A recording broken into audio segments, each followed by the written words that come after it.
անցյալ տարի դեկտեմբերին մենք նախաձեռնել էինք Սևանի ավազանի շուրջ դատախազական ներգործության ակտերի հիման վրա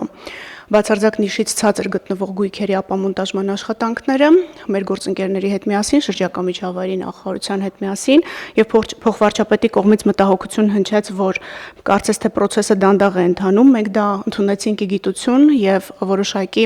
նաեւ մեր աշխատանքը այստեղ ակտիվացրեցինք, նշեմ, որ այս պահի դրությամբ բացարձակ նիշից ցածր քանդվել է մոտ 83 ապօրինի շենքշինություն, որոնք գտնվում են 33 հողամասերում։ Այս process-ը շարունակական է, պարոն վարչապետ, մեզ անդադ քննադատում են, թե ինչի մենք այդ գույքերը չենք տալիս պետությանը կամ ինչի չենք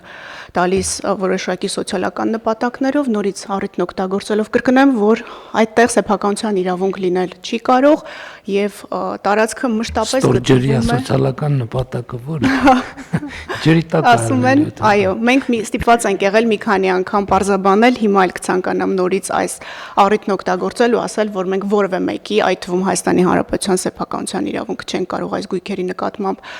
գրանցել եւ այս process-ը լինելու է շարունակական, բացարձակ նիշից ցածր, որևէ գույք անկախ իր շուկայական արժեքից չի կարող սեփականության վերադարձվել, քանդվելու է եւ տարածքն ազատվելու է ամբողջությամբ։